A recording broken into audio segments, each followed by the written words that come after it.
what we're doing is we come in and we try to mimic those natural grazing patterns that these migratory animals used to do to offer the same type of impact.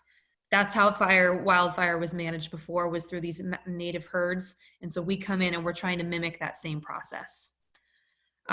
So yeah, I think I'm going to go ahead and get started then. So first thing, and the most important part of our company, other than having the animals themselves, would be our herders, our herding team. So all of our herders are from Peru. They're all here on H2A workplaces. This picture we have here, this is the group of guys I actually had here in Marin with me last year. Luis, who's the guy to my left, he's on different projects this year, but the other three are here. Nestor, most people who are involved with us at all know who Nestor is. He's my right-hand guy. He's in charge of the other herders. And basically what they do is we provide housing for them. So they all have a camper trailer, and that's located nearby wherever the herds are. Wherever the herd moves, the camp moves with it. That's to ensure we have someone on the ground with the animals 24 hours a day. Those guys are always on call. They're out checking on the animals. They're making sure that they have water, that the water is clean. We use water tanks that then have a hose connected to a trough with an automatic feeder, so the water's constantly being filled into the trough. But the guys check on it to make sure that that's not clogged, that it's clean, because sometimes the goats throw grass in there and things like that. They're constantly building fence. So when we have a project, say it's the shape of a football field, which no project is ever as clean cut as that, but say it's the shape of a football field, we don't just fence off the outer border. What we do is create smaller, what we call paddocks, smaller fenced in enclosures called paddocks, to ensure that the animals are evenly eating everything in that area. We want an even graze. We don't want certain areas to get grazed really hard. Say it's close to where the water is, so they're going there a lot. We don't want that spot to get grazed really, really hard, and then other spots to look like the animals haven't touched it. So because of that, the guys are constantly building fence. Every day the animals are either being moved into a new area, or the guys are building in the next paddock to move the animals into. We use electric netted fence, by the way. So it's electric fence hooked up to a 12-volt car battery that has a solar panel. So that's how we keep them charged and working. And that's to help keep the animals in, and also predators and people out. They also have herding dogs, border collies. You'll see more about those. And then the guys are also out there checking on overall herd health. Is everybody healthy? Do we think we need move them? They need any kind of health treatment, anything like that? They are an absolute necessity to any kind of livestock industry. The next thing, this is always a big question, is what breed of animals do we have? What species? So I have Dorper sheep. That's not a wool breed, it's a hair sheep. So they don't have those beautiful woolly faces. They shed their hair every year. So if you look at this picture, and I can draw on my screen. So if you look at this picture, they're already losing, this picture's from about a week ago, their whole bottom half of their bodies here, they've already started to shed off that winter coat that they fill up on. So what's great about that is we don't really worry about seeds being carried in their wool, because they're shedding it. When the animals lay down on their bellies, it's not like they're laying down on a bunch of seeds that are going to get caught in that wool and then they're going to carry it other places. Most of them have already shed for the season, a good amount. And so we don't have to worry about things like that. This breed is initially from South Africa, and they're a really hardy animal. They do really well on lots of different types of feed in lots of different climates. So they work really well for us. The goats that we have are a Spanish boar cross. So that's a meat goat. They're not a milk goat. They're not a dairy goat. I don't get yummy goat cheese from them. So they get bigger, they're hardier. The colors in this photo here are pretty typical. There's also some black ones. Our genetics are getting fun now, and we've got a lot with like spots and things like that, but these are some pretty typical colors. And then I'll kind of break down more for you some information about that breed. But another thing to highlight, so a male sheep is called a ram, a female sheep is a ewe, a male goat is called a billy, and a female goat is called a doe. A castrated male sheep or goat would be a wether. And I'm going to refer back, I'm going to talk about these wethers more because here in Marin specifically, all of my goats are wether goats. And I'll explain why we chose them for this project. But those are, just keep those names in mind. The dogs are another big aspect of our company. People are always really interested in the dogs. We have Great Pyrenees guard dogs in with every herd. These dogs are raised around the animals from when they're puppies. They prefer to be in with the sheep than they would rather than being at the trailer with the guys. They want to stay in the area with the animals. And they're there to protect them. They're there to stop mountain lions. They're there to stop coyotes, people, pets, anything. So you'll hear them barking when you're around, or you at night, if you live nearby where the goats or the sheep are, and you hear the dogs barking. That's what we want. We want them to be protecting the animals. That's their job. Last year, we had a herd over at San Domenico School that was being stalked by a mountain lion for like 4 or 5 days, and you could see the mountain lion up on the hill above them. And we didn't lose a single animal because we had a guard dog in, and she would just bark and go crazy every time the mountain lion got close. So they're crucial. The border collie herding dogs are another really cool aspect. These dogs are crazy intelligent. They have an amazing instinct, and we use them when we're moving the animal. So if we're going to be walking them somewhere or building fence or something, and a goat gets out or a sheep gets out, the guys will send the dogs off, and the dogs will herd the sheep or the goats back in. It's really, really amazing. One dog can do the work of like 3 people when it comes to moving animals. So they're really awesome to watch, and they're very important to our business. So types of herds. This is a little word heavy on this slide, but it's got a lot of information. So a typical herd for us is about 400 to 600 animals. Most of my herds here in Marin are all 400. Some of them have a little bit more than that, but they're all under 5. That's what we have found is a healthy stocking rate, a good amount of animals in order to really effectively make an impact on the vegetation. Goats are browsers. They like to eat things up. They like low-hanging branches of trees. They like brush. They like poison oak. They like thistles. Anything that you wouldn't think that they would eat, they usually want to eat it. Sheep are grazers, so their first instinct is to graze grasses. Sheep will also eat a little bit of brush, and goats will also eat plenty of grass, but this is their what they prefer. So when it comes to our types of herds, there are 4 main kinds. A mixed herd, which you can see right here. A mixed herd is going to be brush and grass, so that's the type of vegetation they target. That's a sheep and a goat herd mixed together.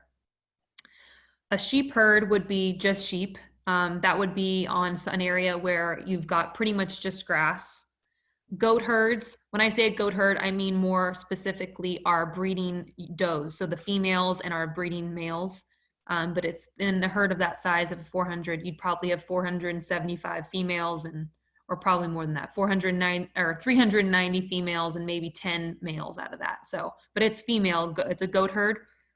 They're still very hardy. They still love brush, but they don't get quite as big as the wether herd. So when it comes to making a clearing for trees and things like that, the wethers, that last herd is the kind that's they're much more aggressive eaters, and they're much more effective when it comes to limbing up trees and really thinning out brush like we really want to do here in Marin.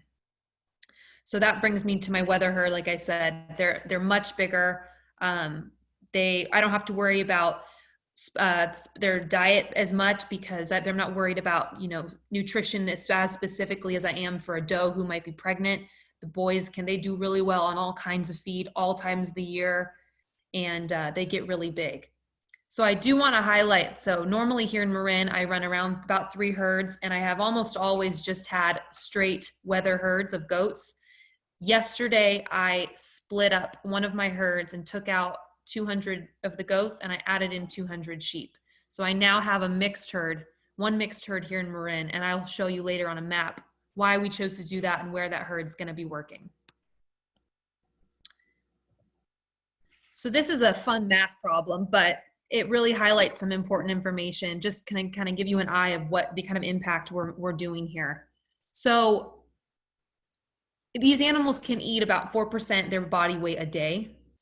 On average, our larger wethers, which we have here, are about 140 pounds. So 4% of body weight a day for a 140-pound goat. We have 400 in a herd, and I've got about 3 herds here in Marin right now, and they work for roughly 5 months. It comes out to 1,008,000 pounds of forage that's being removed from the landscape every year that we're here, every period of time that we're here. And that's all vegetation that otherwise would have had to have been cut in order to have the same effect. To cut, you've had to cut it or use chemicals. Both of those ways also work for, you know, removing the vegetation, but you're then having to use harsh chemicals, which isn't good. And if you cut it, that vegetation dies on the surface, and then that carbon is released back into the atmosphere.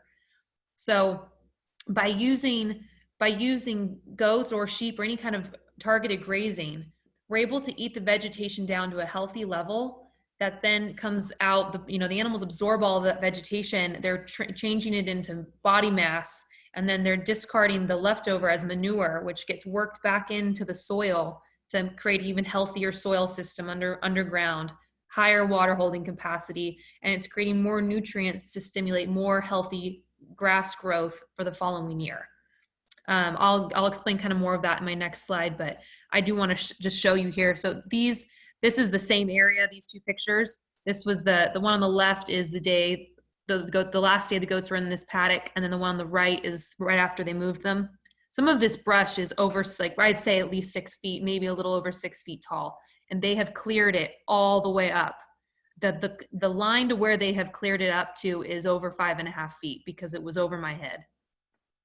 So that just kind of shows you the way that they really limb that up. They thin it out. You can see through all that brush that before was just a wall. So that's the kind of impact they can make. Here's that carbon cycle again to just highlight that. So, the plants and trees are absorbing carbon out of the atmosphere. They're putting it down into the soil, stimulating new plants to grow up with that. And then when we cut it with any kind of mower or anything, it just dies on the surface and that carbon's being released.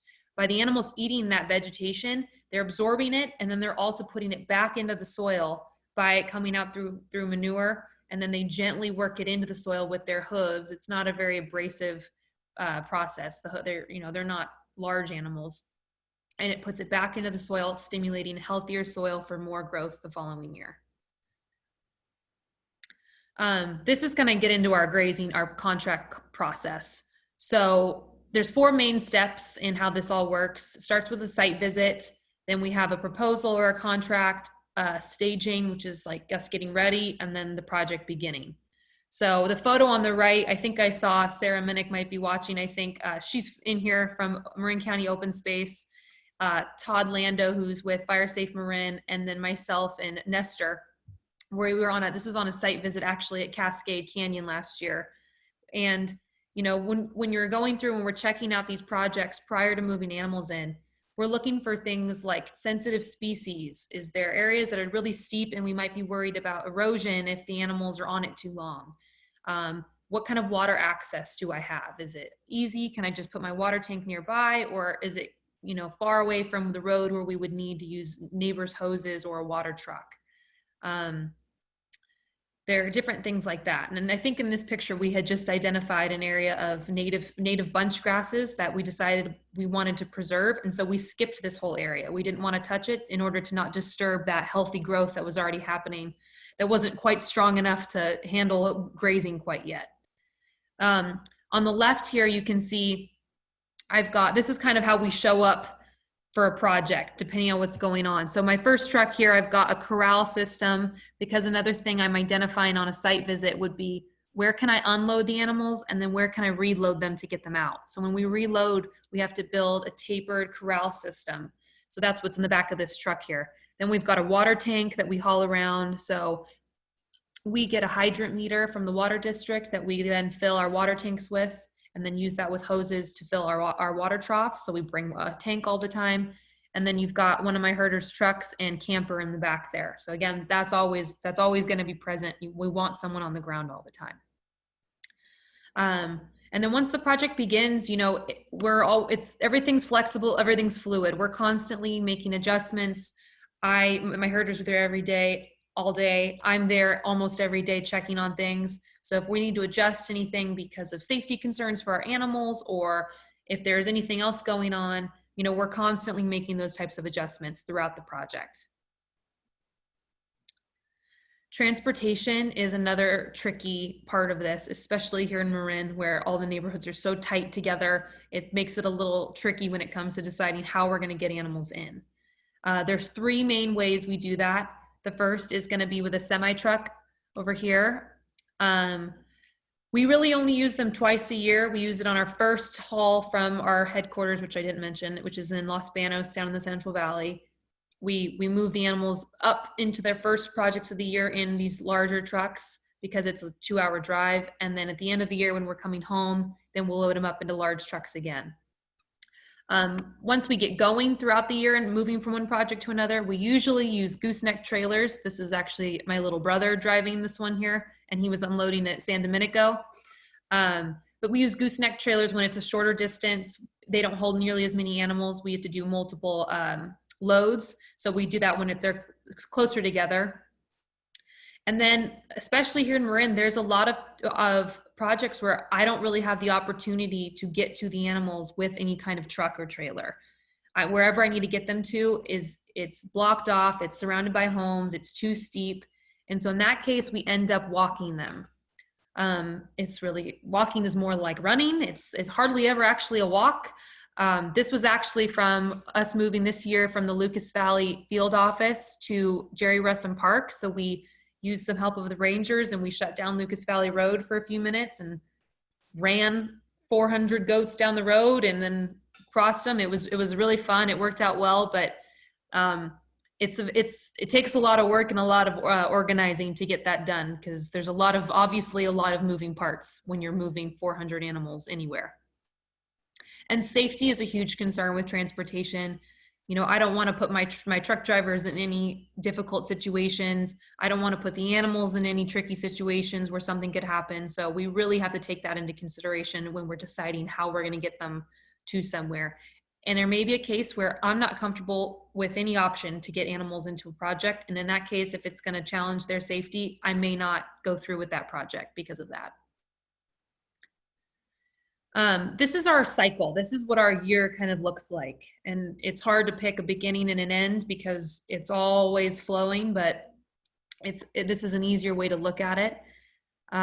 So lambing and kidding prep season would be the end of our year, our grazing year. So that's starting about September.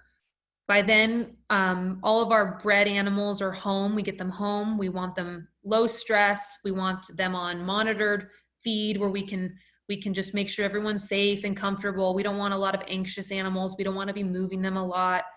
We can control the habitat much safer and much easier when we're back at home in Los Banos. So that's kind of where we decided to start. That's what I'm calling prep season. Fall grazing would be because my weather herds aren't having babies. They can technically go out and do off-season grazing in the fall and winter months when I'm not as worried about what they're taking in. So that might be happening during this time.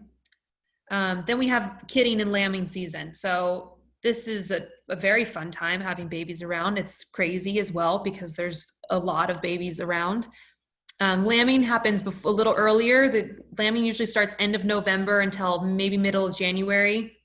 And then kidding season is more late January to March. So the goats kid and the sheep lamb. It's really fun. It's very exciting. The babies are always really fun to have around. And then once middle of March kind of starts off, that's when we start going off on our grazing projects again. So the reason we do it this way is we don't want to be on a grazing project and have mothers and trying to, produce enough milk to have babies on projects when sometimes that can be a high stress environment if they're moving. It just makes it a lot easier if we do it all at once. We can control it. We can be there to help them if there's mothers that need more assistance with babies or anything like that. We don't want them off on a contract where little babies can slip through fences and end up going home with people. You never know.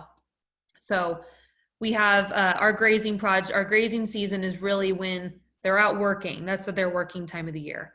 And then breeding season coincides with my doe and my sheep herds. I'll put in my males at the end of May actually, and then we'll start breeding season. And then we start all over again. So here's just some pictures. So we've got on the left here is some of my photos of some of the kid goats from this year. Like I told you, we've got some fun genetics, and this guy's definitely got some really cool coloring. They're darling. And on the right, you can see a bunch of we were working the sheep that day. So you can see a bunch of my mothers with babies. Those babies might be, they're a little over a month old, maybe 2 months old there. And they're already pretty big. But this was back in, I want to say December. And then this goat photo was just maybe a month ago. So those babies are still pretty new. Here's some grazing photos. So both of these photos are from here in Marin, and I'm going to show you some maps later on, but and I can probably show you on the maps where these were taken.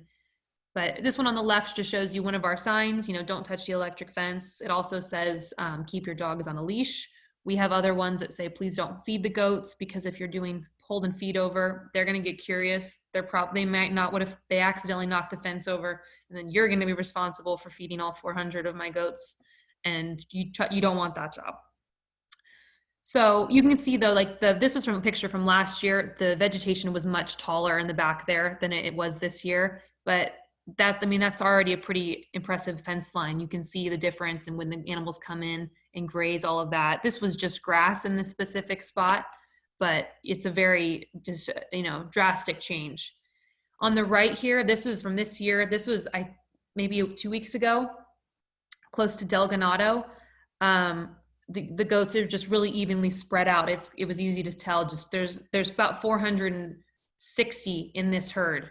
And this was actually the herd that yesterday I took 200 of these out and I added 200 sheep in. So now they're all blended, but you can just see when they get out there and this is probably the mid-morning, they're out, they're eating. This is their job. Middle of the day, they kind of rest and take some naps, but early mornings and then late afternoons, they're going to be up, they're going to be eating. Okay, so here's one of my maps. So we obviously work a lot with FIREsafe Marin. Todd Lando got this map to me last year. It was a huge, huge success. Very, very helpful to me. And I'm going to zoom in more on this area later. This is our open space project. I have another map that zooms in on that, so I'm not going to worry about that too much here. But what's really important to highlight, let me orient first of all so people can tell. So this is Sir Francis Drake here. This is Red Hill, so there's these Safeways right in here. Sorich Park is this area. I call this the City of project. I don't know exactly how to orient people, but it's right above Fairfax. White Hill School is over here. This is Wilder Ridge, and this is San Domenico School. So if that kind of gives everybody a little idea. So the idea here with the 3 different colored arrows is that for last year, this year we changed up our movement a bit, but last year I had 3 moving herds at one time that once they all finished with the open space project up here, they moved in 3 different paths continuously without having to put them on a truck for almost 3 months. So that is very, very impressive. That's not something that we are able to do in any other project. It took a lot of coordination between ourselves, FIREsafe Marin, some schools, some private ranches to all work together to be able to do this. But what that means is that we are able to graze what I think came out to roughly 1,000 acres of fuel breaks that are virtually continuous here in Marin County. So that's a really unique experience for us. It's been really, really awesome. It's very tricky because we're working with many different agencies, and we're passing through many different types of projects, public, private, homeowners associations, things like that. But what happens is after we leave our open space preserve here, this herd, which is going to be happening again in a couple of days, but this herd is going to continue south through Sorich Park and then down to Red Hill. And then this year it'll be trucked to another project. But just highlighting how much coordination has to go into something like this is really just goes to show that the overall team effort that we've had to put in with ourselves and all the other groups here, especially FIREsafe Marin, in order to pull this project off. There's a lot of people that are affected by the grazing that we're doing in this spot, and it would not be possible if all these different groups of people didn't come together and work on this. So this is my open space map that I'm going to show you. So again, let me go back for a minute. It's this area right here this is just a zoomed in version. So here's Lucas Valley Road. This is the field office that we walked them from. So we walked them right along that red line, actually. Let me see, here's Manuel T. Freitas is right down here. Del Ganado is right here. And then this is the tail end of Fire Road. This is San Domenico School. So this year we had to restructure a bit based on some invasive species that we're trying to target.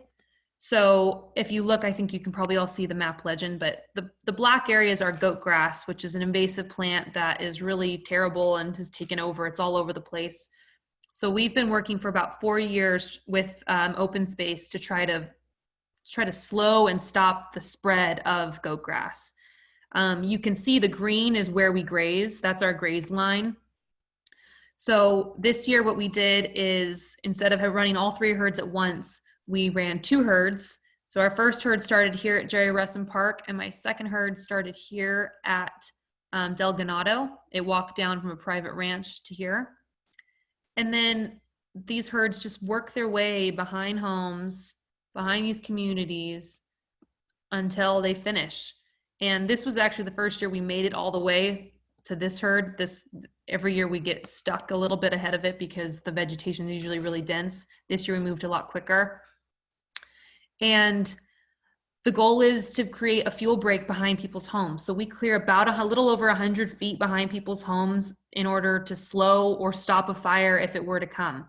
We're at the same time, though, we're working with people at Open Space to try to stop the spread of goat grass. So the way that we do that is we come in around the 1st of April and we leave, today's May 11th. This morning, we walked my herd out of Open Space and over to San Domenico School.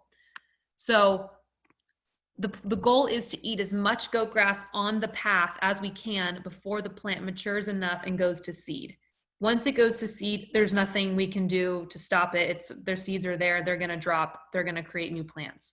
So what we try to do is eat as much grass on this path as we can, where the goat grass is, in order to stop the spread of it from happening. The same thing goes for this area over here. But again, after that, right around now is when we get out. I think there's probably a little bit of leeway before the plants go to seed, but that way we're out with the safe amount of time that we're not going to be disturbing the plants and, you know, shaking seeds off or anything once they're mature enough. So right now, I can just show you right now, my herd left this area this morning. This is the mixed herd now, and they walked over and down to San Domenico School. So San Domenico, yeah, they started right about here today. And then my other herd is currently grazing right here. They've worked their way all through this. They cleared Mission Pass, which if anyone has seen that recently, it looks amazing. I've got a few pictures later on.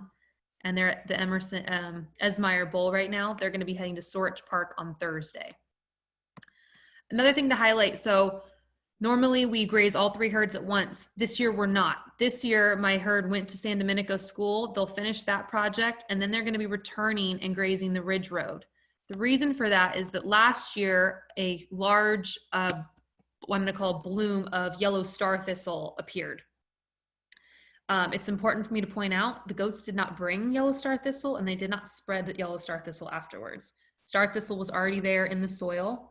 Last year we had a ton of late rain. So as the goats moved their way down the Ridge Road, grazing, all that late rain came. We had already cleared out all their competitor plants because it grows later. And so it got plenty of rain and it actually got sunlight because there was no plants crowding it out. And so there was a large bloom of star thistle. So this year what we're doing is we're grazing it later so that the plant has come up and matured because we already know it's there. Odds are it's going to show up again. And we're going to graze it later because both goats and sheep will eat, and goats really like star thistle. So we're going to come in and try to graze it later to stop the spread of more this year. So that's a new thing for us. We're trying. I'm excited to see how it works to come in later. We've never grazed anything in open space in that time of year. So it'll be a cool experiment, and I'm excited to see how it goes. But I want to highlight the goats did not bring it, and then we did not take it anywhere after because it has not appeared at any of the other locations we go after this. Okay, here's some more pictures. So like I said before, sheep are grazers. They like grass. This is a perfect example here of a great sheep project. They obviously do just as impressive of a job as the goats. They're just not into brush the way the goats are. On the right, that's a picture from the Ridge Road last year at for open space, actually. And you can see we had just moved them in there. They see a tree with low hanging branches like this one has. This one's got really, really low, almost to the ground.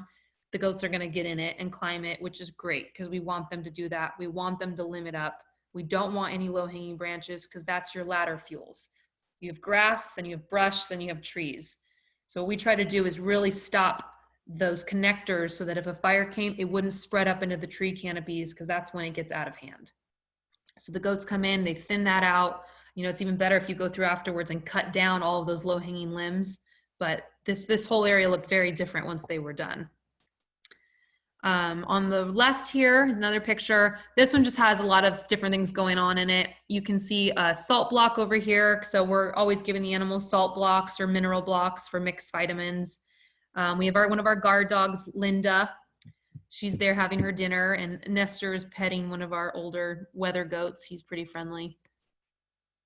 But that was right behind homes here at right off of Del Ganado, actually. This is from last year. And then this photo over here is on the Ridge Road. Again, this was last year, but you can just see all the way from behind here, the line of where the animals have already grazed. We had just moved them into this paddock right before I took this picture. By the time they're out of here, all of this brush is just brown, bare. They've eaten everything off of it, which is awesome. That's exactly what we want them to be doing with that kind of stuff. You can see we haven't moved them yet. Back here, two salt block and a mineral block in our water trough, and the water tank you can see there too. But that's kind of what the scene would look like up on the Ridge Road, especially if you walk by. These are some photos from Mission Pass this year. So I don't know if you've seen this side. This is over on the Manuel T. Freitas side, but all of this brush is just completely down to nothing. They've totally thinned it out. It's so great. You can see so far into the whole thing now. The grasses that were there, which are relatively easy to mow or anything, are obviously gone, but they totally thinned it out, all the brush, limbed up most of the trees. They ate a ton of the poison oak. There were some areas, the poison oak, because right now is when the poison oak starts to change and they don't like it as much for a period of time. Later in the summer, they're really into it again. So some of these spots, they really ate a bunch of it. Other parts, they didn't. You can see in this picture, this picture over here, it was taken right there. So it's still on Mission Pass, but there's a lot of different vegetation in here. One of the goats over here got a mouthful of poison oak as I took the photo. But you can just see they're eating the brush, they're eating the grass, they're eating the poison oak. They're all in there clearing all of that out. So it looks really great. I really encourage people to go take a look at that, safely from safe distances if you haven't already. This is some before and afters from the field office off of Lucas Valley Road. So this is the first one over here on the left is the day before we moved them in. It might have been the morning of, but I think it was the day before. So you can see the grass was super tall. In some areas it was almost like 4 feet tall. It's harding grass. It had not been mowed in like 6 years. So there's a lot of dead old vegetation up here, which I'm not expecting the goats to eat. There's no nutritional value in that for them. You know, if it's dry grass from the first year, that stuff still has good nutrition for them, but that stuff is really old. So I wasn't expecting them to enjoy it. Then this photo in the middle here is after just 1 day of grazing. So they do a really good job here of limbing up their trees. None of their trees are low hanging. It looks great. I wish everywhere looked like that. So we weren't worried about trees, but in just 1 day, they ate through all of that. I mean, you can tell it's so thinned out, but you can still see the little bit of green underneath these stalks. And on the right, that was after just 2 days. They totally thinned it out. All that's left is the dead grass. They picked every bit of green grass out of these things here. It looked amazing. We moved them to the new paddock that afternoon. And if you drive by now, they went in and cut down all of this dead harding grass. So that's not there anymore. It looks fantastic. We were really, really happy with that project. And I think we're going to be expanding it a bit more next year based on how things went this year. So another thing that we have to talk about are the challenges. So one of those is erosion. It's more of the idea of erosion happening. So when I visit a project, I'm looking at, one of the things we look for is just in certain areas, especially here in Marin, where you have a lot of steep hills, how steep is it? If it's really steep and it doesn't look like it's got very stable terrain, I'm worried that that might have some erosion issues. My first recommendation is going to be that we skip it and don't graze on that area. We'll move to another spot on the other side. That way we don't have to worry about it. If that's not an option and we have to graze it, they really want us to graze it, we just move the animals through there faster than we would have. So say we were going to leave the animals in one paddock for 2 days to really do a thorough job. I would do it only one day, even though there's a lot more vegetation to be eaten, just so we don't have to have that worry that they might be walking back and forth too much and it might cause some erosion problems. So that's how we get ahead of things like that. Invasive species or sensitive species, both of those, that just really requires working with people who know what they're doing. I'm a goat person. I'm not a plant scientist.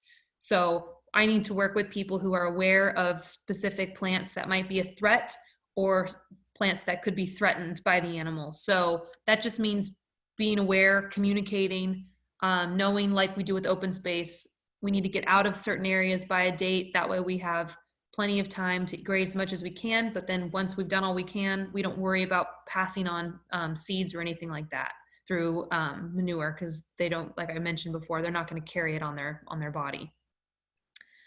Labor is another thing that is a real challenge. That H2A program that we use is absolutely crucial to the industry. It's any sheep company almost anywhere in the States uses this program or a similar program. It's absolutely crucial. We would not exist without them. And it's a huge threat to the industry if something changes with that. So as politics happen, certain programs can be affected, and that has affected us in the past. So programs like that are absolutely crucial. And then the overall logistics, which is more of just my day-to-day job, is figuring out how to work with these types of things. So, water is always tricky to get to animals, especially here, like I said, because we work a lot of the time inside communities where there's no road access to the animals. So that might mean using neighbors' hoses. That might mean using a water truck. Another thing is planning and scheduling and all of that. When we're doing a new project for the first time, often I'm going to first see it in the fall or winter to graze for the next year, which means I'm seeing that feed at the lowest it will ever be. It's not nearly at its peak. So I have to plan and anticipate based off of that assessment what the project will look like in April. And to keep in mind that we're working with animals, live animals, and I'm working with Mother Nature here. I am not Amazon, and I can't just deliver a goat on a certain date just because you paid extra shipping. Every project is reliant on the previous project. So if it rained more that year and the grass is a little bit denser than it was the year before, the prior project may take a little longer, which means that I might get to your project a little bit later because of that. But that also means I'm going to be at your project longer. So it's just, open communication between clients is just very important, that we're constantly communicating because things change all the time. We work 24 hours a week. It's 24 hours a day, 7 days a week. Goats don't take a day off. They have to eat every day. That's their job. So our job is to make sure that they have food to eat and that it's good food to eat. That can be tricky because not everyone we work with works every day of the week. And so if I can't get a hold of anybody because it's a Saturday or whatever, that can be a problem if my animals need to move or something. So staying ahead on planning so that I'm prepared for a whole weekend's worth of work can be tricky when it comes to things like that. And then just some opportunities. One of our favorite things, I love doing these types of community outreach.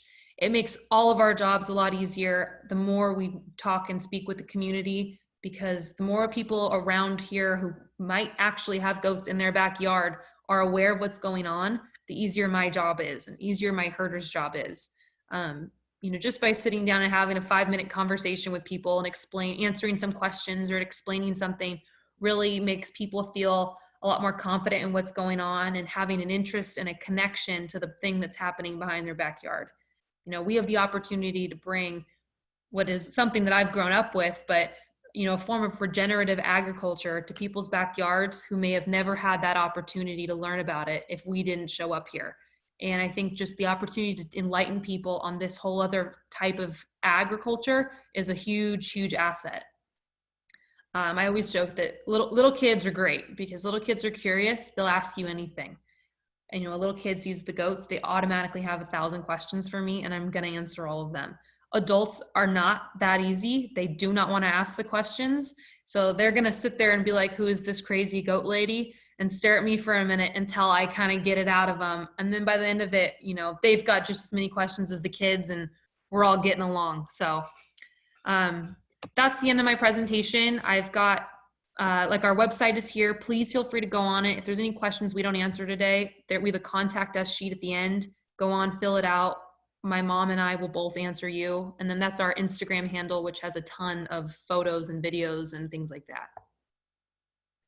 Bianca, thank you so much. And let me turn over to a couple of members that are here from Open Space. Would anyone like to add anything?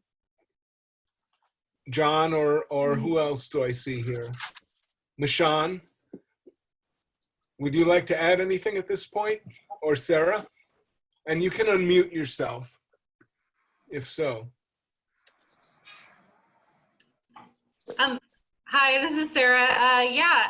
Thanks to Bianca. That was a really great overview and really covered a lot of the benefits and the challenges that we've been facing in the last couple of years as we've put more grazing out onto the land.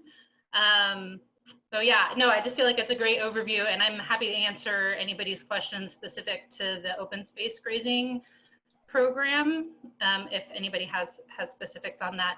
And one other aspect that I think didn't come up in the presentation that we have worked really hard on is also just working to identify any sensitive species habitat.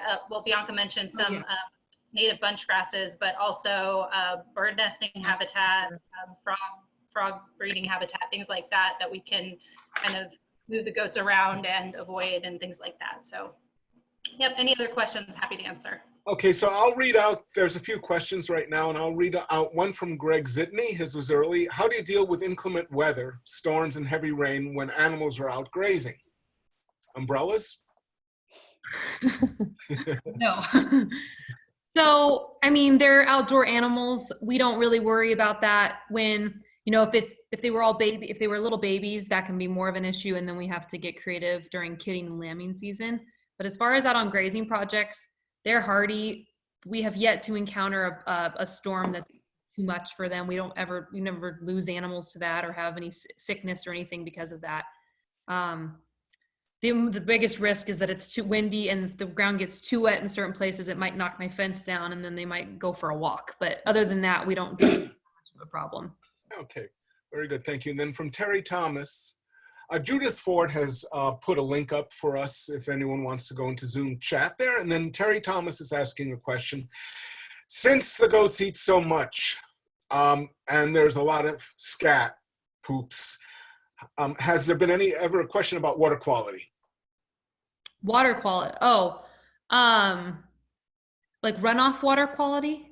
I think that's what she's referring to. Yes. No, we've never encountered that.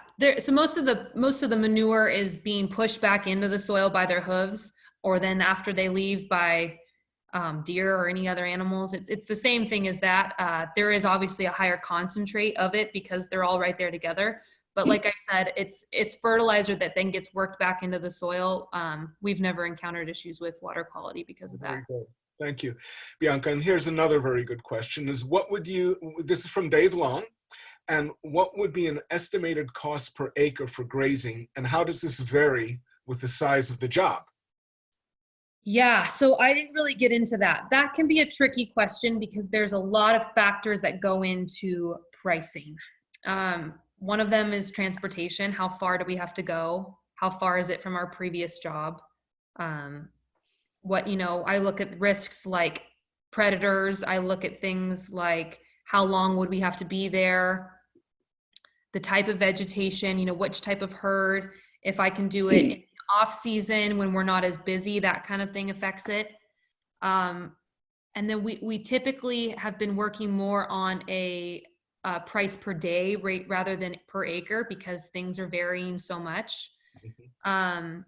But we'd have to set up a site visit. I'd have to come look at it to kind of give you any kind of ballpark, to be honest, because every project is so different. There's a lot of different factors that come in, but it's probably a range between $600 and $900 probably per day. Per day. Yeah, Typically, it could also be per acre, but yeah. Right. Actually, sounds very reasonable. And then Bennett Gazer is asking, how does this grazing help combat fire spread? And you sort of touched on that with knocking down ladder fuels. But if you want to go any more into it, please do. Yeah, so the idea is that, and we've worked with FIREsafe Marin has done a lot of work with fire scientists to figure out where, if a big wildfire were to hit, where it would hit and how it would move based on historical wind patterns and all this really, really interesting science.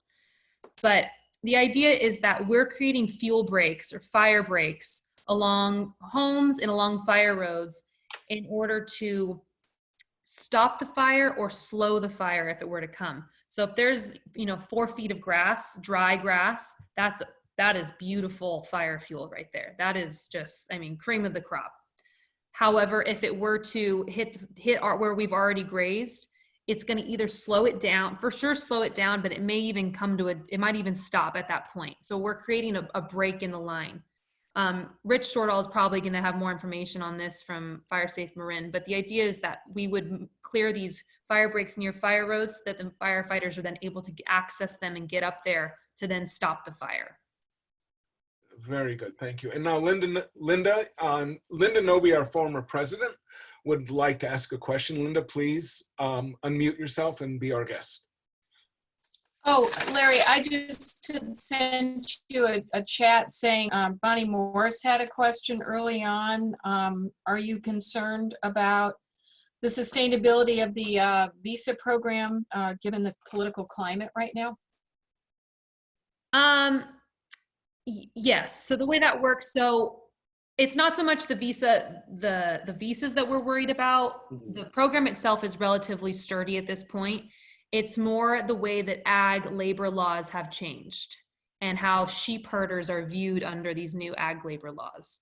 So typically there has been an exemption for sheep herders because they're there on site 24 hours a day. They live near the animals.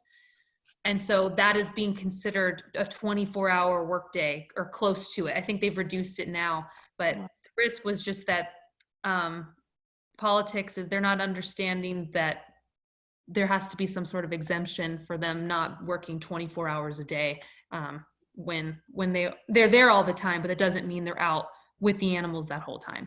That's more of our issue. The visa stance, the H-2A program is pretty well respected at this point. I think people do see the value in it as far as a continual visa program, but it's more of the risk of these new ag labor laws and not fully taking the time to understand the industry itself.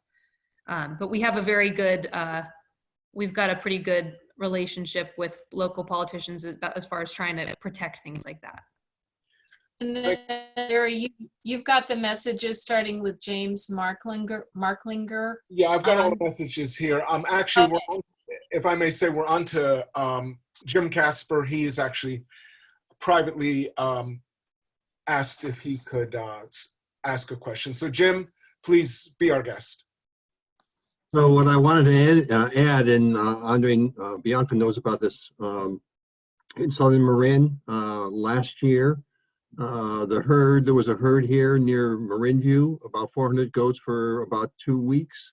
That's expanding this year to about twice the acreage, and then going beyond that into Homestead Valley.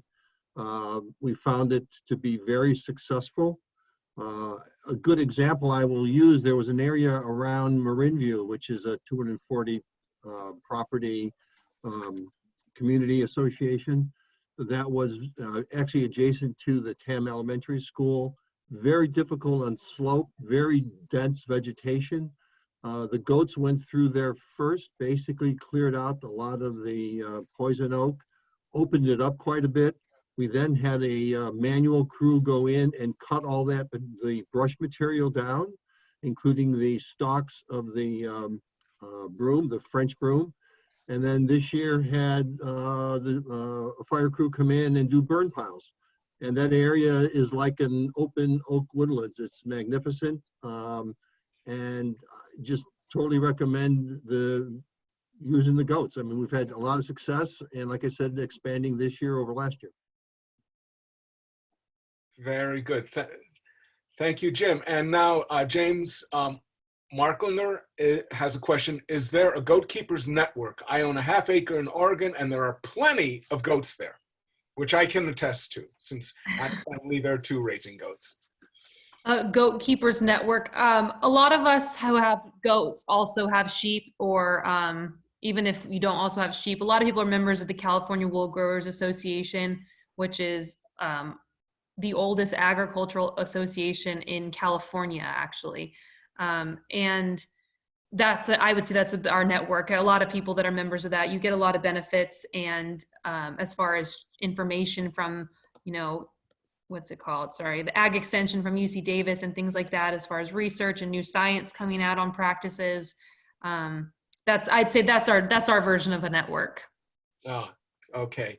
And then we'll go here. I'll unmute Thomas Gaiman, and I hope I said it correctly. Oops, sorry, I muted you. And please feel free, Thomas, to ask your question. Yes, thanks for the great presentation, Bianca.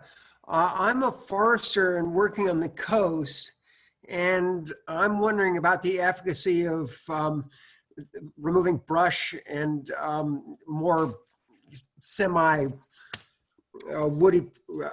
reducing fuel loads on semi-woody type of vegetation along the coast in forest conditions. Yeah, I would say goats would be great for that. We work on a few different projects that are very coastal. We work on one that's like on a sea cliff in Half Moon Bay. So the vegetation is different over there on that side because it's much wetter almost all the time.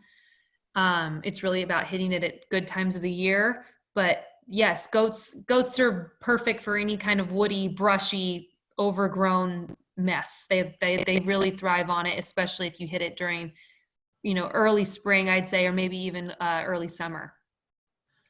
Coffeeberry, do they eat coffeeberry? Do you know? I don't know anything about coffeeberry, but I will write that down, and I can, if you could send us a message at our website there, and we can kind of get back to you on that. Super, thanks. Very good. And I'll turn to Laura Lovett and unmute you, Laura, and you have a question. Please feel free. Hi, Bianca. Thanks for the great presentation. I have a couple of questions. I'm kind of assuming, looking at these pictures, that the goats are grazing annual grasses, but who's making that call if it's annual or perennial? Whoever we're contracted with. There are a couple of projects that we work with, or clients we work with multiple times a year. So we might graze them in the spring and then hit it again in the fall. But most of our projects are annual. We just do it once a year because a lot of them are really targeted towards fire prevention. We do a lot of land restoration, a lot of work with invasive species and special species for open space. But even that, we're still doing, it's an annual grazing job for most of our projects. Because the more I read about grasslands, the more critical it is to get the timing right. Right. We've had so many perennial grasslands taken over by annuals, and it's the annuals that are the fire problem. And so the trick to getting the annuals, to beating back the annuals and letting the perennials have some room is, first of all, they have to be there. They've all been pushed out. That doesn't help.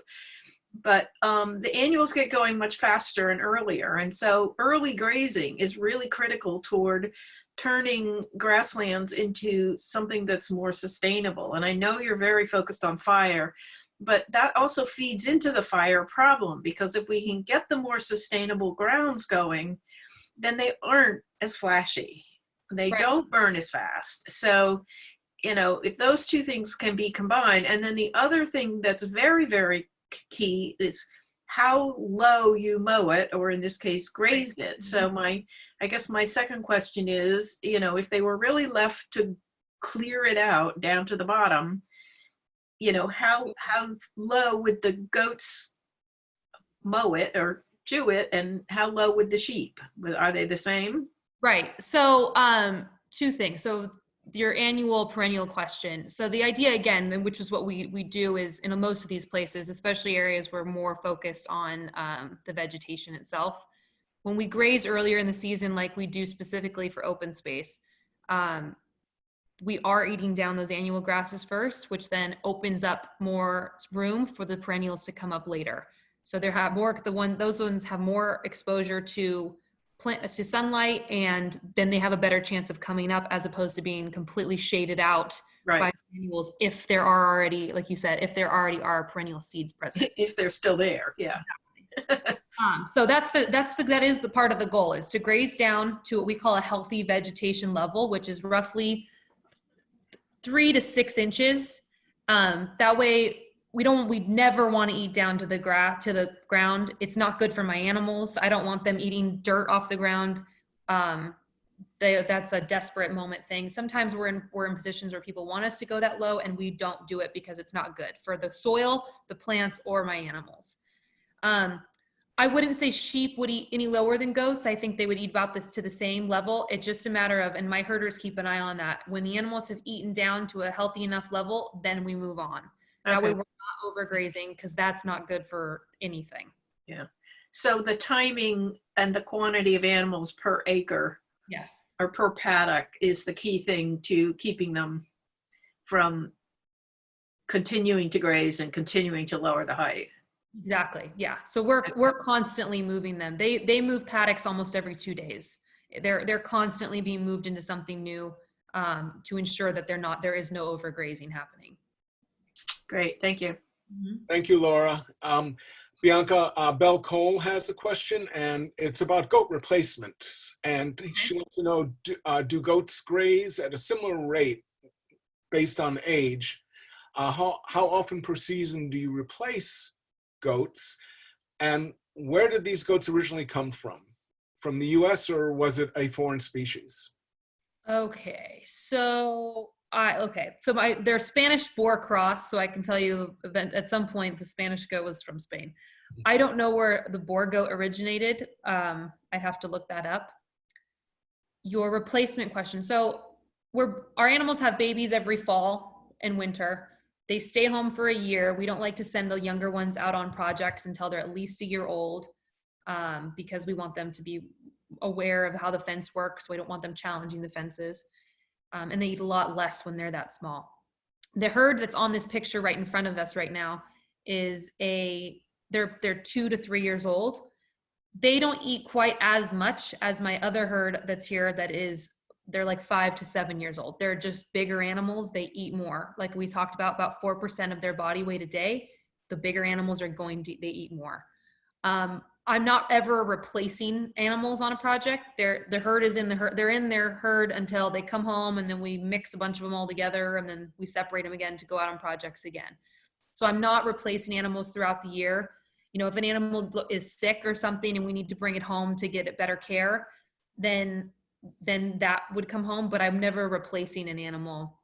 It's more like if I'm going to switch animals out, it's like what I did yesterday, which is we decided to take out some goats and add some sheep instead in order to achieve a different type of grazing pattern. Very good.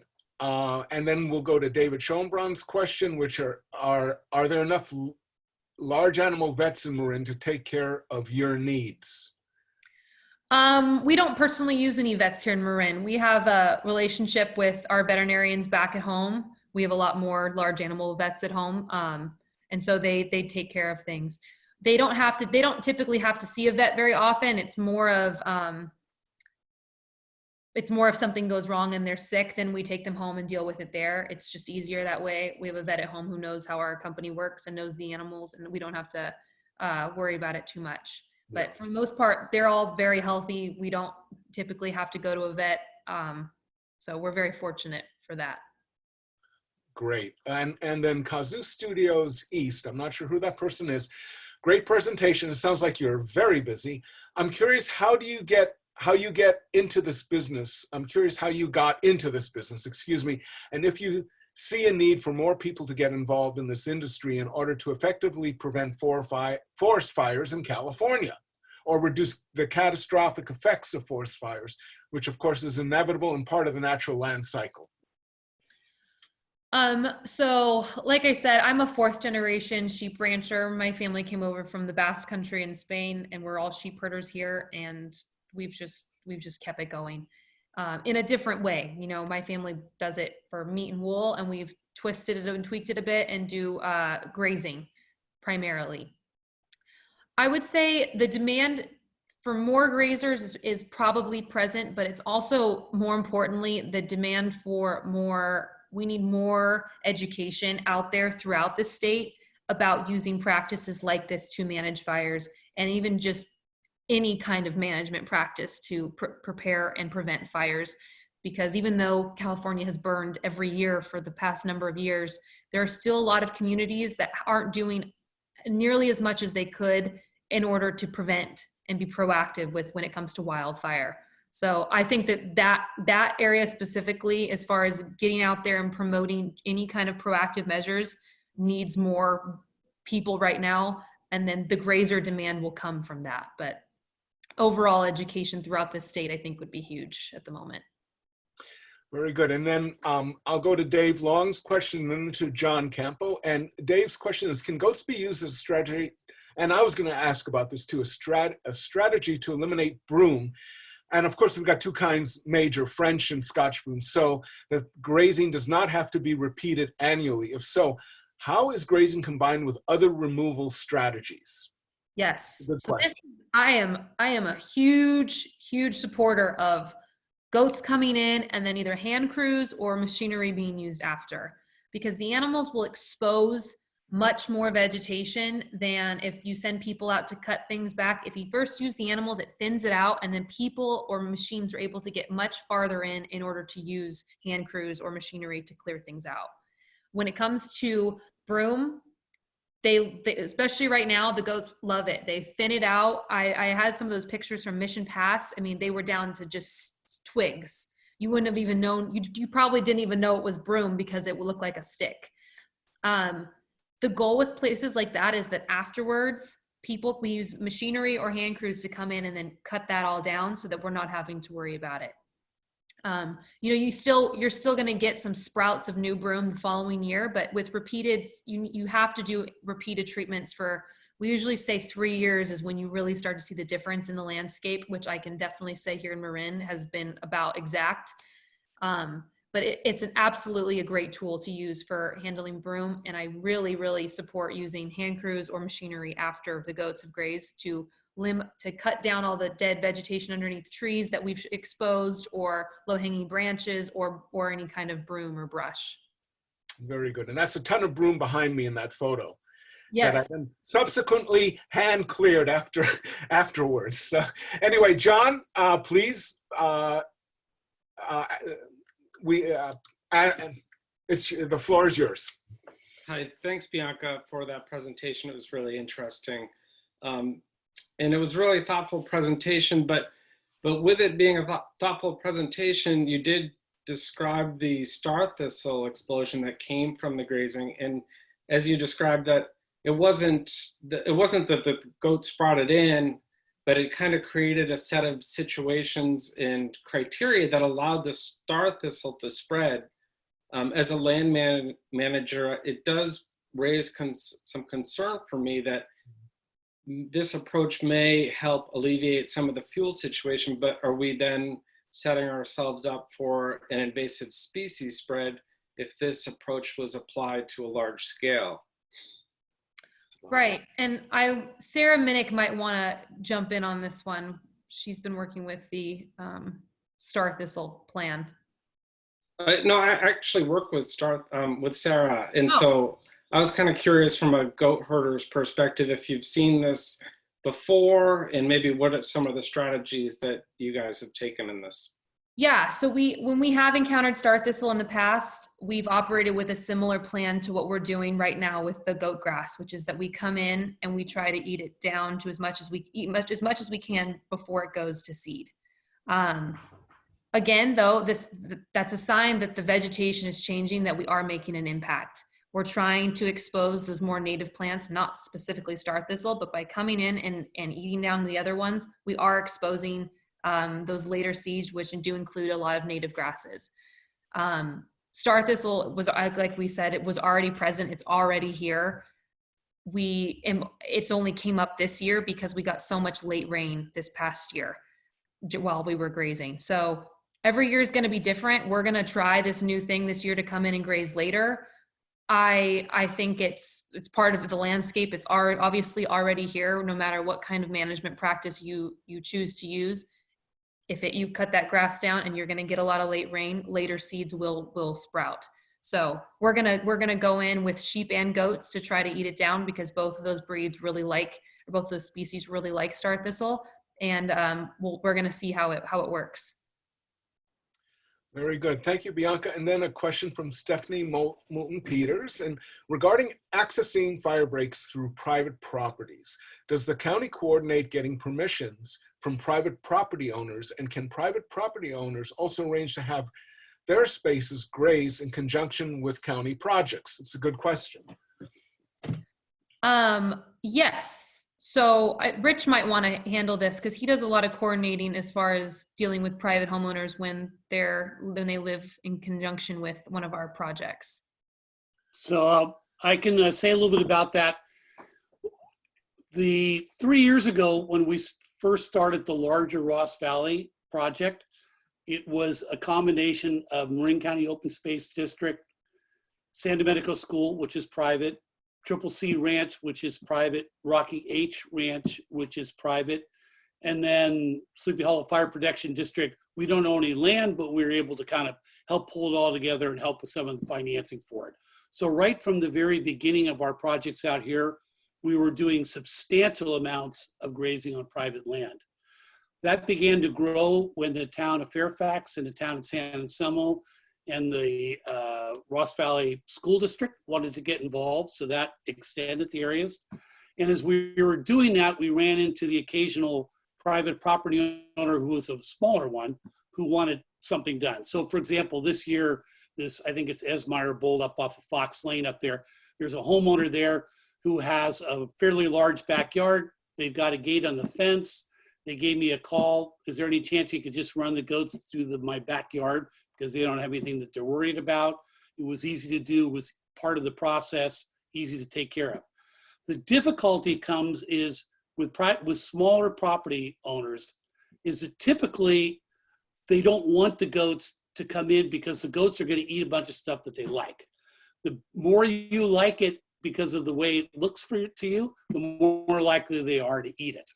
And then there's an issue of scale. We can't break the 400 number of goats into little herds or 2 or 3 to put in people's backyards. It's got to be something that can make the whole grazing program work. So every chance we get, we try to take an opportunity to clear defensible space behind homes so that we have a fuel barrier back there if something happens. Shaded fuel breaks along the ridge tops, both to stop the fire and also to create a place where firefighters can get up there and make a stand and stop fires. And that's sort of the strategic nature of it. We do turn down a gazillion requests. Can I have a goat for the day from my backyard? That it's not set up for it. And to be honest, it's not even a logical thing for most people, because as you can hear from Bianca, you have to know the goats. You have to know what they eat. You have to understand really their whole life cycle and whatnot. You just can't stick them somewhere for a little bit with somebody who doesn't know what they're doing and expect the goat to be healthy and to get the result you want. Very good. And we have one last question, looks like, unless someone comes up after this. And this is from Linda Novi. And Rich, this may be more for you than Bianca. Will the goats come back to Cascade Preserve this year to follow up on last year's great work? Also, is there a time frame on this? So let me give the big picture of this for a minute. And Sarah Minnick, please jump in and help me out. It was a little tricky in Cascade Canyon last year because I think most of the territory that they were grazing was open space district. That wasn't part of the original plan for open space, and they have their own budget for things, but the town of Fairfax was interested in helping fund the grazing in that area, which I believe was quite successful, and everybody was very happy with it. I know that this year that both San Anselmo and Fairfax, I don't think had the funding to do the grazing unless they were going to be able to get it out from the Measure C, the Marin Wildfire Prevention Authority. I believe there's no reason that that shouldn't be able to happen. I think that we very much expect that we're going into some of those areas, and Bianca may have it on her list.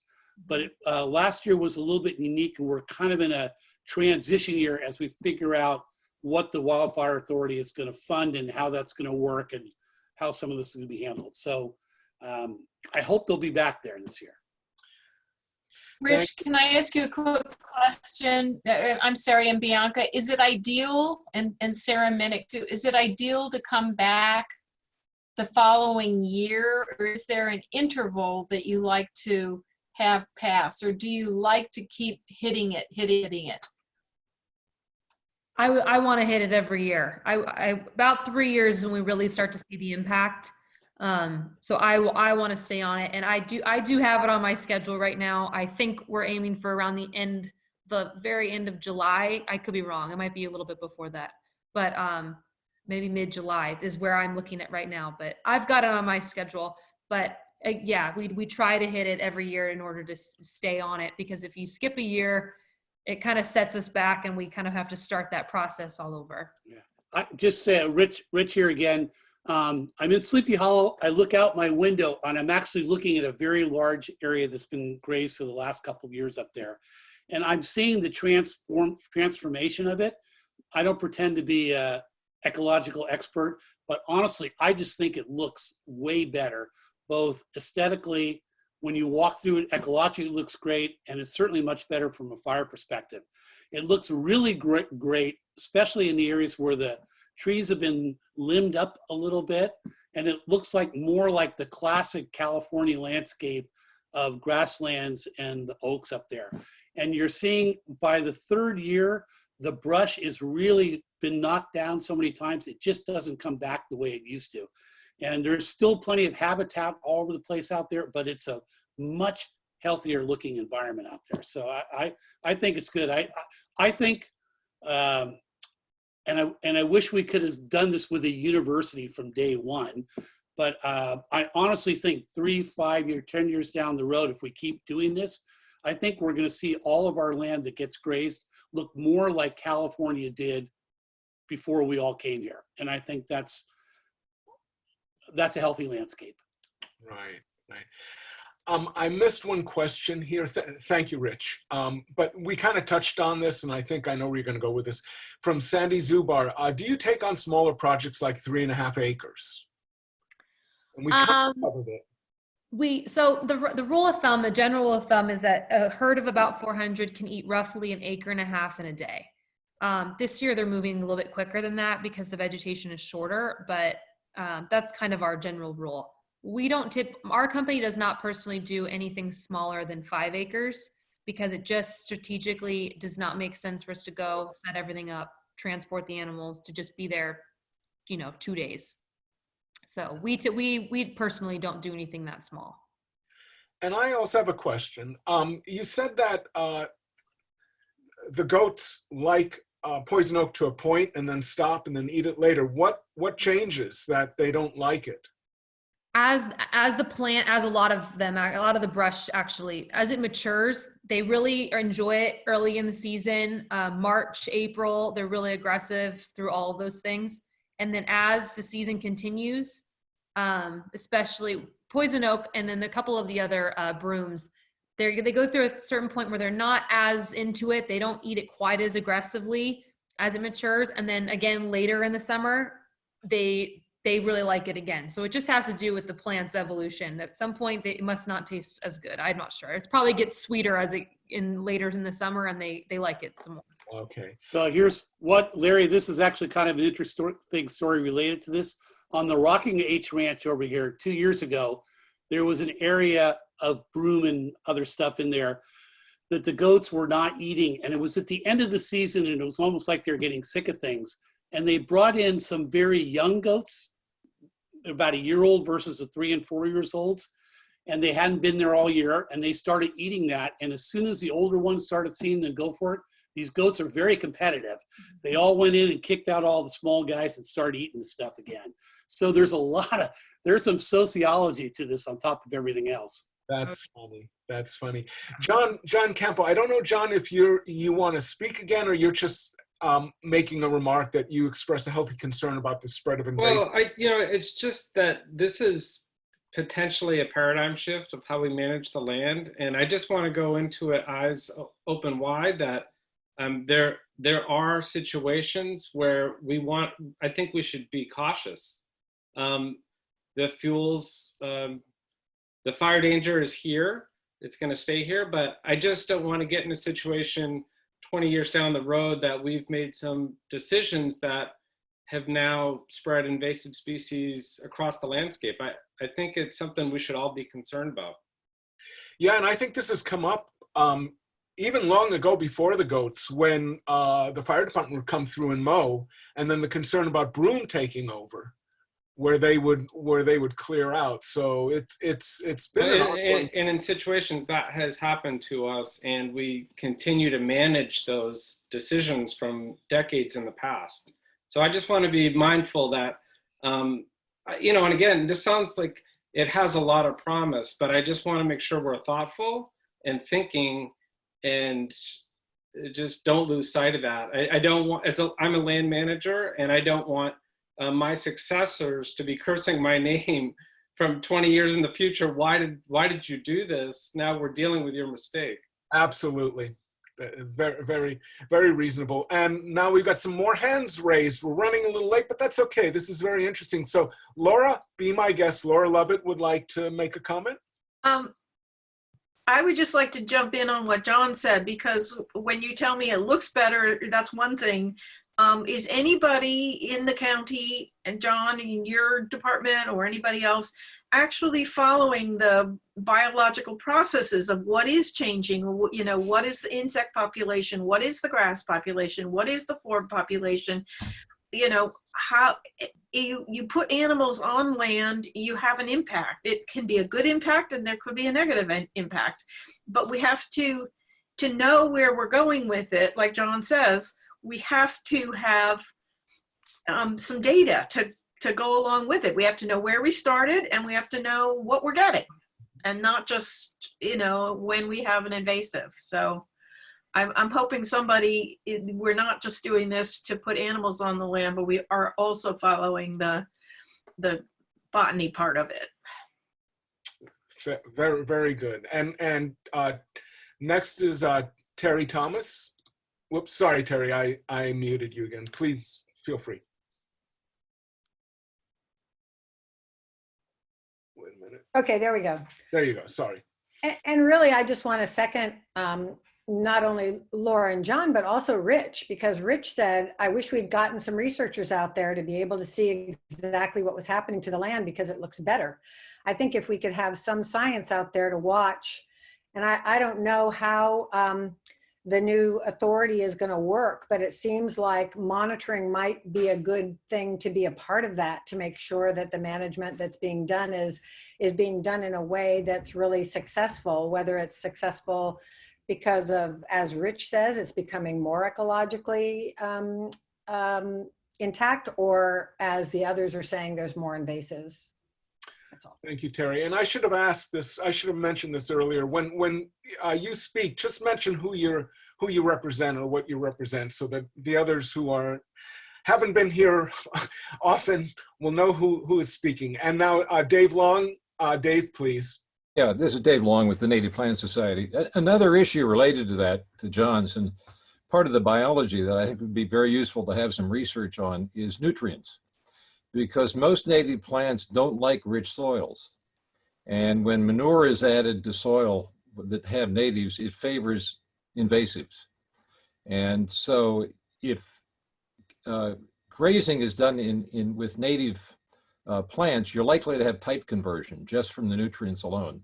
And I think that's a good subject for somebody to do some research on. Very good. And Bonnie, you had a question, but did you get it answered? Because I don't. No, it wasn't a question. I was actually going to say, I mean, one thing that we're missing out on is the question of pollinators. I mean, for things like the star thistle, it's pollinators that are pollinating them. So thinking about how, it's not the goats we need to blame on that. I mean, commercial beekeepers have been bringing hundreds of colonies in to areas of Marin. They travel miles and they're pollinating. What are they pollinating?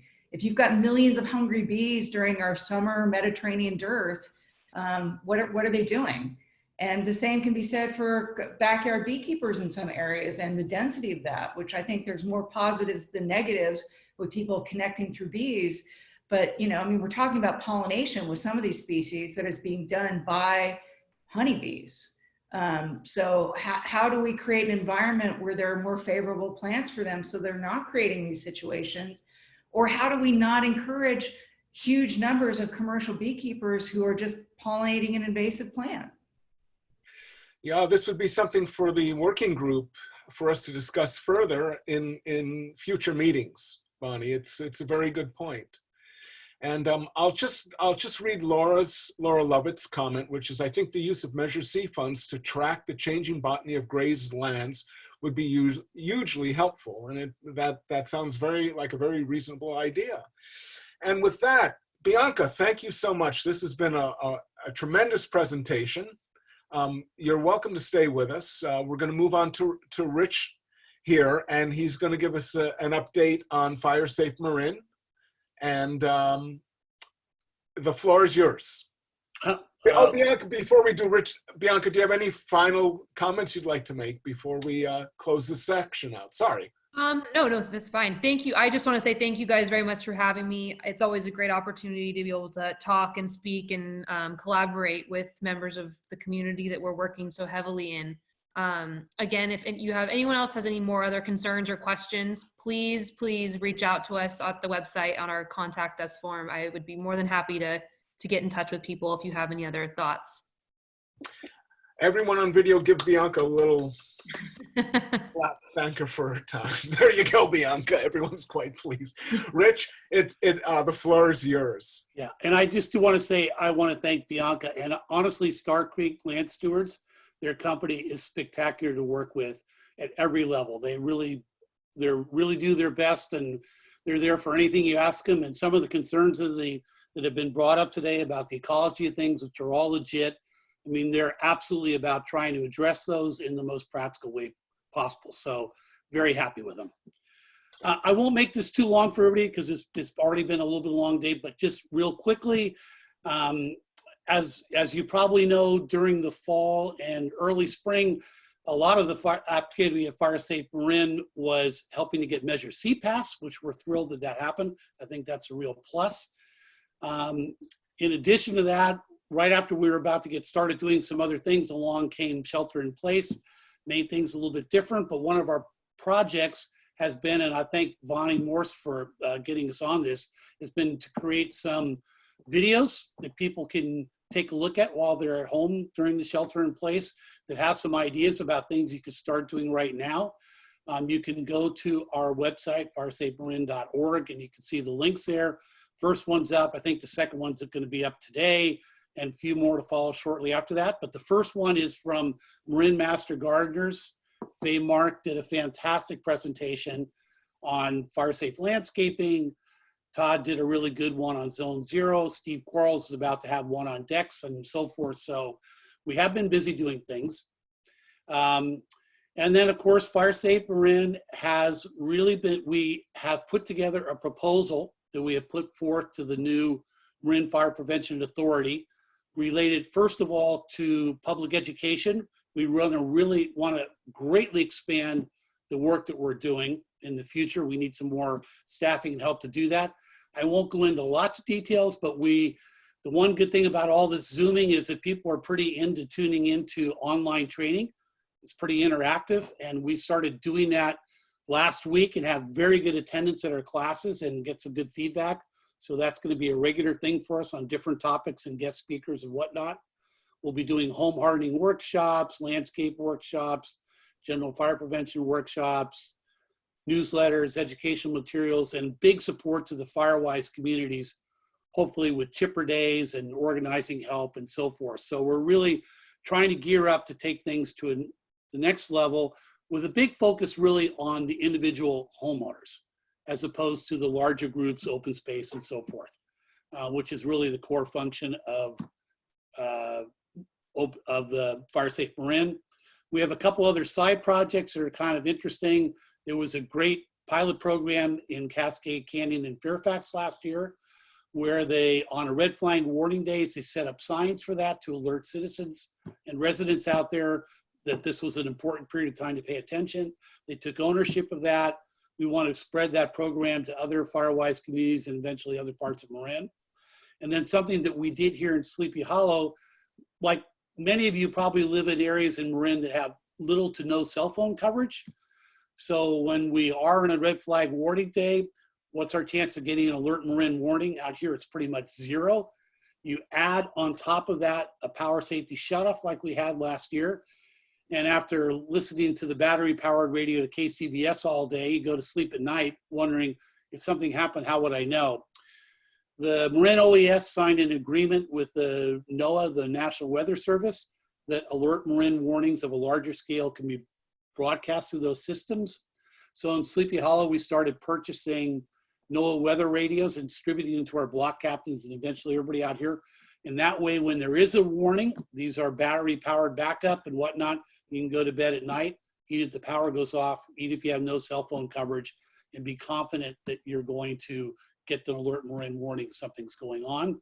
We'd like to pilot that around the rest of the county because I think it solves a lot of the communication issues that are out there for people. So we are optimistic that that we're going to get some additional funding from the new, I hate to say Measure C, we have to start getting used to saying the Marin Wildfire Prevention Authority. The first meeting of the board of directors will be next Thursday, May 21st, which will be online. You might check that out. There'll be several proposals for them, not massive ones, but just some stuff to get going in this fire season so we don't lose sight of it or take or miss an opportunity in that. So that's a kind of a quick summary of where FIREsafe Marin is and how we are plugging into the Wildfire Prevention Authority, and I'm glad to answer any questions you might have. Thank you, Rich. And Terry Thomas has a question. What is the process to send a letter to the new fire authority, and who would the contact person be at this point? Oh, yeah, I know. That's a really good question. I would say the best thing to do right now would be to send it to Jason Weber. Jason Weber is one of the two co-chairs of the operations committee, which is the only group that's met so far. And it is probably the closest thing right now to staff support. Eventually there will be a person hired full-time to head it up and some support to go along with that. But for right now, I think sending it to Jason is probably the best thing to do. Fantastic. Does anyone else have a question for Rich at this point? I think we've covered quite a bit and it doesn't appear so. So Rich, thank you for that update. Very much appreciate it. And next on our agenda, Bell, will be Bell Cole, and we will speak about an update on the environmental ecologically sound practices partnership. Yeah, thank you. Can you hear me? Yes. Okay, good, thanks. It was a wonderful presentation. Yes, I just wanted to mention that some of us have been working on a project which is kind of related to the goat project because it's about clearing away woody mass, clearing away trees and limbs and other things, yard waste. We call it the Biomass Feasibility Project. And we're doing this, a number of us, some of you who know who's working on it, but this is with Drawdown Marin, and it's part of a collaborative process. And it hasn't gone very far yet, but we have a proposal. And I don't want to tell you all about the proposal now, but it is very exciting. We're calling for a study and a feasibility study as a way of dealing with a very huge accumulation of woody products and biomass all over Marin as a result of the fire clearance work that's going on and other sources. And and we're hoping and we're thinking, I've talked to Mike about this. I don't think, Larry, we've talked about it yet, but we're thinking of forming with the ESP. Are all of you familiar with what the ESP is? Anyway, I'll just tell you that it's a group that is working with the JPA, advising it on ecologically sound practices, drawing experts from all over Marin, including this committee, of course, to solve problems along the areas where they have work projects. And one of the projects that we're thinking of now, maybe one of the first one, the group we're going to create, is about biomass management. And there are quite a few experts already who are part of drawdown, of the ESP who would be part of that. Anyway, we'll keep you up to date on that, but we'll start working on procedures and making clear what kinds of projects we'll be working on and inviting everybody to be part of it. Terrific, terrific. Any questions for Belle? Nona, please. You're doing it the old-fashioned. Nona, hi. Hi, Bill. Yeah, I'm looking forward to another facet here, which came up during the grazing presentation from Dave Long, from Eva, from John Campo, and that is at what point we're going to really inject into this conversation a very serious look at the ecological components, the ecological constituents of the landscape. So it's not just fuel. So far, we're looking at fuel and we're looking at biomass. We are not yet looking at habitat and how the land, the vegetation can be managed in order to respect what ecological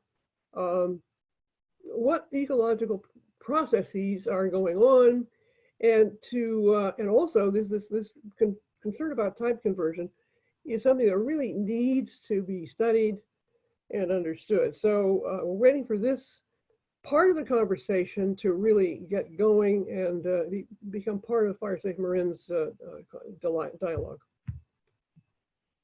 Great. Thank you so much, Nona. Yeah. Any more questions from anyone? Any comments anyone would like to add at this point? We have a little bit of extra time. We're supposed to go till 5. I want to add one more thing, which is, please. The goal is to come up in these different areas with best practices for, and what you're talking about, Nona, is definitely a part of that. What was talked about today could easily be projects that are identified by the ESP to work on. Within the ESP, right. Yeah. By the way, I wanted to comment on your excellent analysis of those eucalyptus trees in Marin. Eucalyptus trees you mean in Mill Valley or corner? I mean in Mill Valley, yeah. Didn't go too well, but. Yeah, kind of a tempest, I think, in a little bit of a teapot, but it's of local concern. Yeah. Okay. Sure. Well, thank you so much. I'll just touch upon what our next meeting will be, and that'll be on June 8th, and that will be Tony Wallace, and he's the Vegetation Management Supervisor for the North Bay Division of the Pacific Gas and Electric Company, which should be quite interesting for a number of people. And with that, unless anyone has any last comments, I wish you all well and wish you all a wonderful rest of your afternoon. Larry, this is Dave. Dave, please. Yeah, just the Native Plant Society is having an online Zoom meeting this evening on the insect apocalypse. Right, 7:30. At 7:30. So if you're interested, if you're not a CNPS member, you got an invitation if you were on our mailing list. If you didn't, email me. And I'll put my email into the Good. into the chat, and I'll send you an invitation. It's Dr. Leslie Saul Gershons, who's with a couple of agencies at UC Davis, who's studying pollinators and insects and their demise. And it goes along with an article that's in this month's National Geographic on the decline of insects, which is a really alarming trend because as we probably all know, they're more important for this world than we are. Sorry to say, but it goes along with what we're trying to preserve. Thank you, Dave. Nona, before you, Stephen Keese has his hand up. Okay. And we'll let him at. Stephen, please. Hi, thank you. Larry, can you hear me all right? We can. Thank you. Good. A couple of things. One is I want to thank you for this presentation. Bianca and Rich and you all have great information to pass on. Second is I've mostly been involved in FireWise stuff here in Cascade Canyon. And it was really exciting for me to hear about the meeting that MCL and Native Plant Society and the others had with Rich and I guess Jason, maybe Christy Neal, about collaborating and this whole business about an ecologically sensitive ESP, whatever it is. And the I guess the other is that the JPA is getting, as Rich mentioned, is just getting organized, and it will be really valuable to have as many environmentalists and citizens in general who are concerned about any aspect of what they might be up to pay attention and seek opportunities to have their perspective heard. So anyhow, thank you again for doing this. It has been, unfortunately I was driving, so I missed some of it, but I'll see if I can get back and find it and watch the whole thing. But thank you. Thank you, Stephen. And Nona? Yeah, and yeah, let me take the opportunity to announce that many of you are not on the mailing list for MCL's Parks and Open Space Committee, but that committee is meeting this coming Thursday from 3 until 5. And we're going to be covering really what's happening out on the public lands, what's happening in our parks, how are our rangers, how are our vegetation managers, how are the land managers coping with the shelter in place. Pardon? Yeah, I just want to let you know that that's going on from 3 to 5.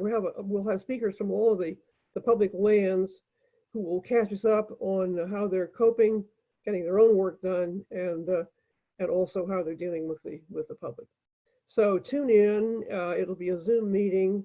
You can go to you can call MCL or email to find out to get the link to the meeting for Thursday, 3 to 5. Right, and I'm looking for it right now. Ah, found it. It just came up. The agenda just went out today. Right. Here's I'll put the link up for those of you that are interested. And give me 1 second here, so sorry. And there's the Zoom link for Thursday's meeting at 3. And with that, I would like to thank all of you for joining us today on this lovely, moist, rainy day. Perfect. And on that, I would again wish you all well and have a wonderful rest of your afternoon. Thank you so much, everyone. Thanks, Larry. Thank you. Thank you. Thanks, Bianca. Thanks, Rich. Bye-bye.